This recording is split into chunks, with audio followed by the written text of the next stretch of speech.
Welcome, everybody. It's a pleasure to be here today. I'll just lower this slightly. A pleasure to be here and a pleasure to be a part of this incredible initiative. My name's Grace Graham. I'm the founder of WorkSpa, a workplace wellbeing company, and we provide organisations with mental health and physical health initiatives to support employees' wellbeing at work. I founded the business a few years before the pandemic, and during that time we supported over 200 corporations across the UK with a range of different initiatives such as DLA Piper, HSBC and Fujitsu, to name a few. We thankfully survived the pandemic, and we're now back supporting our clients with a team of over 15 wellness experts who deliver our services. Our mission really is to provide holistic and inclusive wellbeing solutions to organisations so they can deliver and develop more authentic and wholesome approaches to wellbeing at work.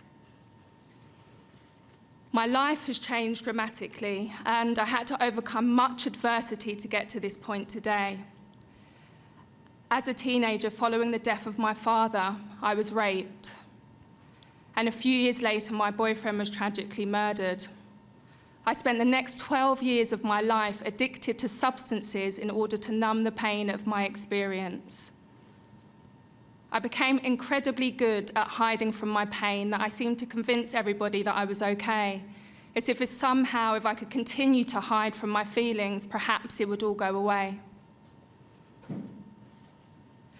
At the age of 26, I decided it was time to move through my pain and not out of it. Quite literally, I was sick and tired of getting out of my head.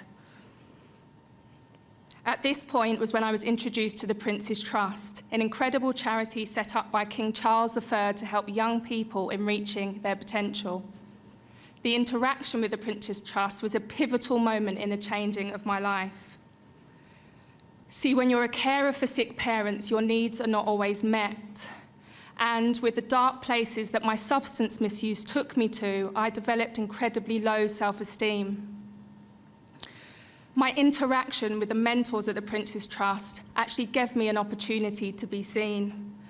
They didn't see a woman who was suffering from addiction, and they didn't allow me to be defined by that.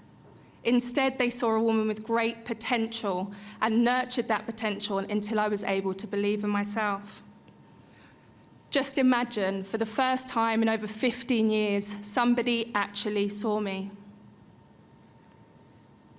My amazing mentor at the Prince's Trust, Chris Letcher, continues to guide me in stepping out of my comfort zones and not being determined or defined by my experience. There is great empowerment in being seen, past the expectations that we hold of ourselves.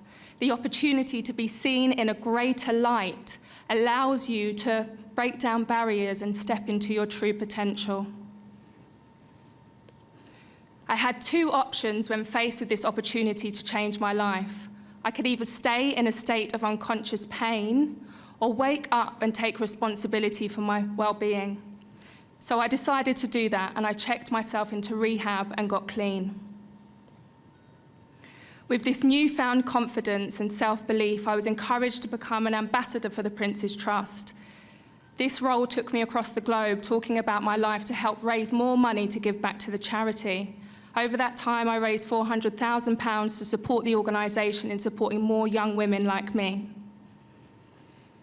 Before I talk any more about my business, I would love to share a few words about my incredible mother, Jane, an activist and ally. As a young child, she shared with me the incredible stories of many women who fought for our liberation, like the suffragettes and Harriet Tubman. Those stories started to resonate with me, and I started to question what I wanted my legacy to be. A story of continued pain or one of transformation and change.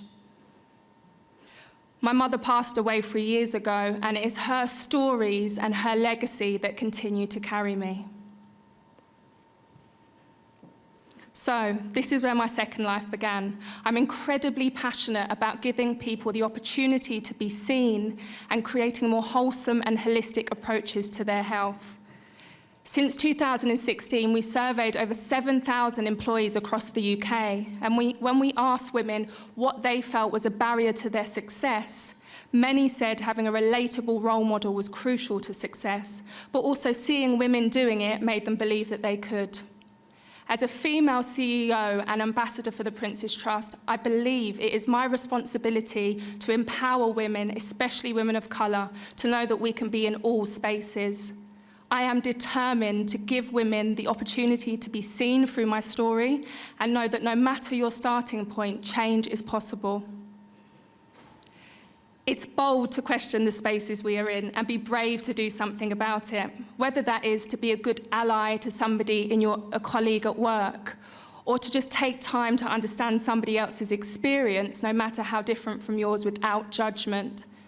To not fear, but step into it and lean into it and ask questions. It's incredibly important for me when creating my team of wellness experts that they come from diverse backgrounds so that we can really understand the diversity of employees' wellbeing needs in organisations. So I suppose my life experience has taught me a lot, and I really do believe that we have to kind of recognise and embrace our own imperfections, and in doing so, recognise and understand the imperfections in others. My life has taught me that we do have to face our pain, we have to face our fears and insecurities, and for many of us, that can be incredibly painful. But what I have learned is if you can find time for introspection, this is a key part to your healing journey. So I suppose quite simply, what I'm saying is that we really need to get to know ourselves in order to start the healing process, which can of course take time.